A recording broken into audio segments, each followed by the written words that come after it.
Hello, it is time for the second showcase of 2022. This one is right at the start of February. It's my birthday tomorrow, so I doubt I'll be doing much in the way of work or doing any sort of recording at all. But my next video on Hobby Store Stories will be on regular customers. So essentially, are regular customers important or damaging? And Games Workshop have a very different view to me on that score. But today is all about our showcase. So, quick proviso first. If your picture is not on here, it will be in following weeks. I generally go on a theme each week, and this theme's mainly going to be lighting and how that is used. And also, we're going to be using one Armies on Parade picture, which I was very happy to receive. So, let's get on with it, shall we? So, first of all, we have quite a few by Andrew Humphreys. This is a custodian. I really like the paint job on this. I really like the pose. I would really like to know if this is the standard pose you get out of the box, because that would make a really good Chapter Master model. If you could change out a few things like the weapon and stuff. So if that is something that comes in a box, I may look into getting it, as long as it's not part of a set. I may actually look into getting this. But this is a really, really nicely painted model. I would really like to know how. Obviously, one or two things stand out, and that is the feathering on the blade. I really like the colour of the blade. I think it is absolutely beautiful on the top, and as it goes down into the deeper colours. I like the cloak as well. I like the way that the metallics are done. So the metallics look very, very staunch and immovable. You know, look very, very gold. I really like that. Few details are missing because, obviously, I'm thinking this could do with a more fine touch of Norn Oil or Agrax Earthshade or something of that sort, and then a light dry brush to really bring out. You can see the crest around the helmet. You know, that flaming frame around his helmet. Yeah, so things like that could really be pulled out with a little bit of dampening down and a little bit of dry brushing to really make it pop. But everything else, I really like it. Obviously, this is something that is going to be the eyes would be fantastic too. I'm thinking green eyes, like bright green eyes or something, or maybe it's red. I don't know. Red and then gemstone would be good. Like a gemstone color would be pretty cool. But I'm really liking this. This is really, really cool. We have another picture of the same model as well. If we go behind, there we go. So, see a few bits where the spots have gone on the cape with the Norn Oil or whatever the wash was. But apart from that, really, really, really nice. I think that we could do a bit more shadowing on the instep of the cape there to make it a bit more, thick. Make it look like it's actually a big heavy cloth. But aside from that, really, really beautiful model. I just love the stance of this guy. I love the way that you've got him standing nice and proud there, and I love the way that you've done the gold metallics. An absolutely fantastic model. Brilliant stuff. And this is also from Andrew Humphreys. So this is one I really wanted to show because I thought it was so fun. It is the Titans, and you can really see the difference in scale here. It's almost ridiculous how much bigger they are compared to normal Space Marines, normal Dark Angels. I would like to know, are these the official kits? If they are, then fantastic. Well done, you. And that, especially that Titan on the right, that is a city killer, as you can see. I absolutely adore that. That looks fantastic. I really like the way that it kind of looks like, if you see the pads on the thighs of the Titan there on the right hand side, it sort of looks like the Dark Angel symbol. So I'm thinking that's pretty cool. The fact that they worked that in there. But an absolutely, truly imposing model. Have you ever used this on the tabletop? If you have done, let me know. And how did it go? And did it go down? And if it goes down, what happens? Because I've only ever seen one of these on the tabletop twice. And both times, I was too busy working to actually do anything, to do anything about it. So, that is Andrew Humphreys. Well done, man. Fantastic stuff. Right. So, let me just go over here. Right, this is Bear's Chaos Chosen. Really liking it. This looks like a conversion to me, and I really do like it. In terms of a Chaos Chosen, most definitely a whole squad of these bad boys would be absolutely fantastic to look at on the tabletop. I'm actually thinking he would look really good on a desert base. I really do think so. I think a desert base around his feet and maybe like clutter up his feet a little bit with the desert colours would be really, really cool. It really offset not offset, but complement the skull in his chest too. That seems to be flaming outwards. I would. There are ruby colours, dark red ruby colours out there, not just by Games Workshop, but by Army Painter too. If you paint that into the recess there where the skull is, that would look even better, because it'd look like it's flaming blood rather than just flames coming out of his chest. But I really like it. Also, the edge highlighting here, brilliant stuff. So you never really see people trying to do this, because I hate edge highlighting. It's the bane of my existence. I don't like doing it, which is why most of my models are silvery in colour, because they're really easy to edge highlight, because you just lightly go over them with a dry brush of a lighter silver and you're done. But really good attempt here at getting the black highlighted with edge highlighting. One thing that Duncan Rhodes has said before is a really good way to do this, and the way I was taught to do it, is to grade upwards. So start with a really, really dark grey to edge highlight, see how that looks, and then do a lighter grey, a tiny bit of a lighter grey, see how that looks. And then eventually, you might not even use white. You might get to a stage where you're just going, okay, that's enough, you know.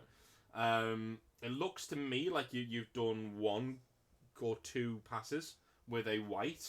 That is so if that is great, then fantastic. And keep doing it, you know. But I really, really like it. I like it. I like your shin pad. You've done the bone really well there. I like that. That's fantastic. So yeah, that is Bear's Chaos Chosen. Right, now we're going to get into a bit of a portfolio. Alright,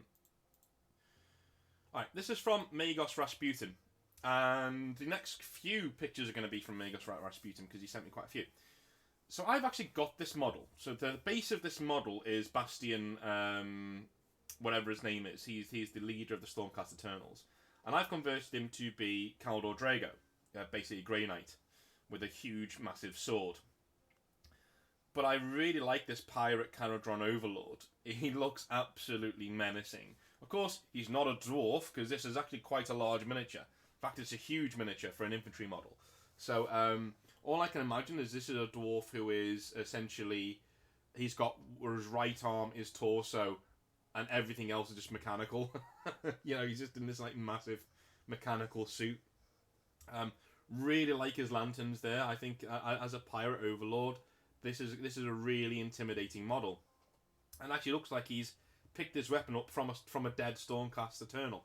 I love it. Like, he's actually, you know, picked that up and that's his now. I really like this guy. I really love the imposing nature of the Bastion model for the HQ of the Stormcast Eternals. He's walking towards you. He's straight walking towards you. He looks like he's walking out of a movie. And I really do appreciate it as a model. I love his left arm. I think his left arm... I like the fact that you can see the button in his left arm, in his left hand. That's good. Because I was wondering why it was out there like that, but he's obviously switching it on, which is really cool. But yeah, fantastic model. Lovely stuff. And you can see the cape here. All nicely done on around the back there. You know. I would say make sure when you're going on fabrics to make sure you're painting in one direction. Terrible ban, but good painting practice. To make sure that we don't get any of these like rough lines where the paint has touched the model. But yeah, fantastic, lovely stuff. So one odd thing I want to go on is lighting. This model, and again mine too, wouldn't look anywhere near as good as they do without the lighting. The lighting is 90% of what Heavy Metal does with their models when they're trying to sell you them from at the front of the box. There's a very good reason why when you go to Warhammer World, if you've been there, when you're looking at the models that are in the display case, they don't look anywhere near as good as they did in White Dwarf. It's because the lighting isn't there. And what Rasputin has done really well here is use a really cold light to bring out the ethereal parts of his model. Brilliant decision. absolutely fantastic, and I can't commend him enough for that. Fantastic stuff. And you're going to see it in a minute as well with his next model, which is Cole. Belisarius Cole. So again, this is a stunning model, stunningly painted. Every single part of the colour pops. You know, I'm drawn to his staff almost immediately with the really dirty, oily colours there. Wonderful. I really like the skull work. I really like the metallics, the way that they're all quite dull and dumbed down. I just think this is a classic model, and it was when it came out, and it still is. It looked like a mess. It just looks like a mess of tendrils underneath the cloak, which is essentially what he is, of course. But again, the lighting. The lighting makes everything pop even better. This one would look fantastic on the tabletop. But with this lighting, this could go on the front of his box to sell the model. You know, obviously you tidy up the bottom of the base, but this could go on the front of his box. You know, this could be an official release photo, you know. And again, we have here another case for lighting and dirtying up your models. If your models are on a really, really dusty planet, there's no problem with just messing them up a little bit and saying, yeah, look, they're standing in all this rubbish and all this filth. Fantastic stuff. The one thing I really don't like about snow, which I've got quite snowy bases, is that they look really good on the base, but it's really hard to get the snow to actually go on the model and not look like shit, you know? This looks fantastic, and it looks dirty. It looks like he's been rolling in the mud. But as an AdMech force, wonderful. Really, really, really well painted stuff. Again, lighting. Alright. And this is his... it's Cursed Morgan Val. Okay, so this is Cursed Morgan Val.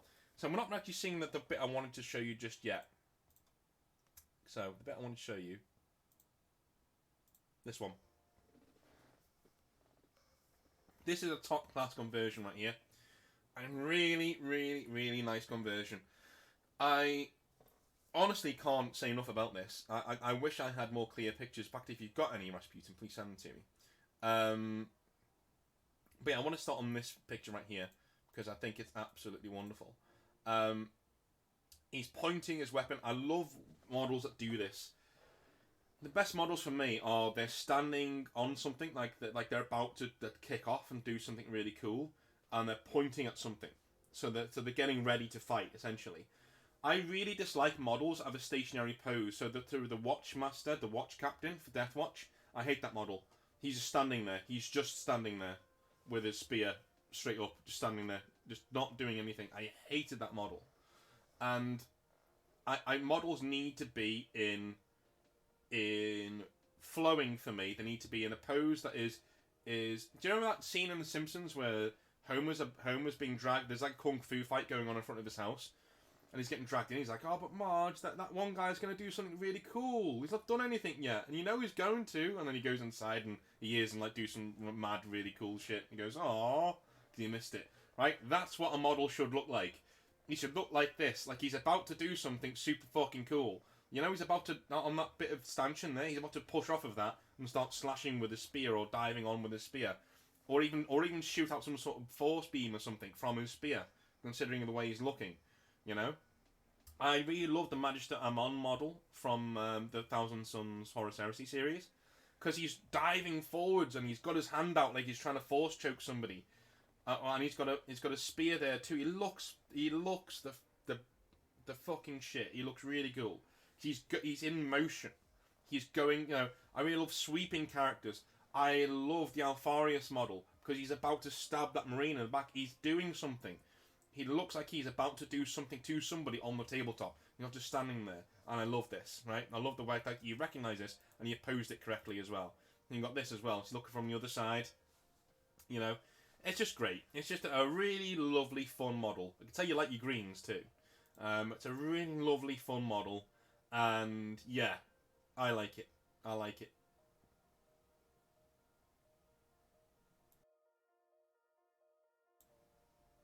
Okie dokie.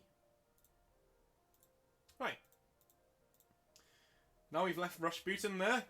we're going towards Bogotee with a Slunder Warrior. I like this a lot. Make sure, if you're making Thunder Warriors, that you look online. There is a fantastic tutorial, though it might cost you a bit of money to make, but it's a fantastic tutorial on how to make Thunder Warriors from the Dominion box set Stormcast Eternals. That is a fantastic way to go about making Thunder Warriors, and so is this. This guy looks really, really cool. The one thing I would have done a bit differently is I would have given him a Mark III Legionary helmet, just to really set off that old Legion style, because this, to me, looks like a Stormcast Eternal with a gun, which is great, but I honestly think that giving him a Legionary helmet and maybe Legionary shoulder pads would have been a Legionary left shoulder pad would have been really, really cool to make him stand out a little bit more as a Thunder Warrior. But as he stands, I think this is a beautifully painted model. I think you've done really, really well. I love the recesses on the model that are done properly. I think this on a really cool base, thinking like a demonic base or something. Or, what I would do, there was a set that came out from Games Workshop a while ago that had like a palace floor base. Looked like he was actually standing on marble floors. That'd be really cool for this, like he's standing in Terra somewhere. Or he's in some sort of, he's assaulted some sort of noble house on Terra. And he's standing there. That would be really, really fucking cool. But really cool stuff, man. I really, really do like it.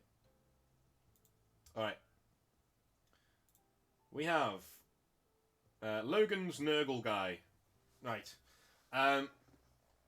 Low key, probably the best model in terms of painting that we've seen so far. Absolutely astonishing. I think the base for me looks like a painting, and I can't get across how cool that is. In fact, there is an Abaddon. I think the best painted model I've seen so far. There is an Abaddon in the next episode that I'm going to show you which is just brilliant. But I love every single part of this. This has had so much time and love put into it. Ironically, considering how foul it looks. Look at the horns. Look the way the horns look burnt on the top and all the way down. Looks diseased. All pus and nodules poking out of the skin. It's disgusting. And a different colour for the tongue, obviously, wrapping around the head that's down there. Beautiful stuff. And even the weapons, you can tell he's thought about what does a weapon go like when it oxidizes. Well, if these are brass or copper weapons, really shitty quality weapons that he's just picked up, then they're going to oxidize and rust, aren't they? And there you go. There's the oxidization on all the blades. I think this is the best painted model we've had today. I mean, you do. Brilliant stuff, man. You should be so proud. And I can't wait to see the rest of your Nurgle force if you've got a picture of it handy. Right. And our last picture today is one that I think is just wonderful. So this is from Private Hudson. So not only did he not survive the Alien films, but this didn't win. This didn't win the Armies on Parade at his store. If you have pictures of the other Armies on Parade, dude, please let me know please show me. Because if they're better than this, then I don't know what the bloody hell's going on. Because we must have some insanely talented people going on at the moment. But this is an Orc Armies on Parade. And I think it's absolutely fantastic. I mean, the effort you put into this, maybe they didn't give you the recognition there, you're getting it here. This is wonderful stuff. Absolutely brilliant. You should be so proud of yourself. I love the mech at the back. Is that an actual model you can buy? I don't think it is. Please tell me in the comments how you made that, because I need a close-up of that in my life. If you can show that to me in the showcase, that would be brilliant. But just well done. And the talent we've got in our hobby at the moment, in our Discord, is just phenomenal, because, you know, we have all ranges of skill sets, and all of you are getting better, and so I can only doff my cap to you. I'm saving my models for the Astral Blades video, when I'm going to showcase the actual channel Space Marine chapter. I'm 3/4 of the way through the lore, and what I'm going to do that is I'm going to basically read the lore like I do with 40k lore, and show you pictures of the army instead of artwork, essentially. So this was brilliant. I love the colour scheme. I like iron colours. I like steel colours. So I love this. This is brilliant. This is right up my street. I love. It looks like there's conversion there on the Orc. the mech, the two orcs that are in mech suits as well. So please, a close up of this army, please. I implore you, please, Private Hudson. But thank you very much, guys, for watching. That was the first week of February, the showcase. And we will be doing more as we go along, obviously. And next week there should be about 20 pictures that we've got ready, lined up to go. And then next week after that, there should be another 30. Next week after that, well, we've run out of pictures then. But I'm getting more all the time, so we'll get another 20 or 30 then. So, thank you very, very much for watching. And I'll see you guys next time. Well done.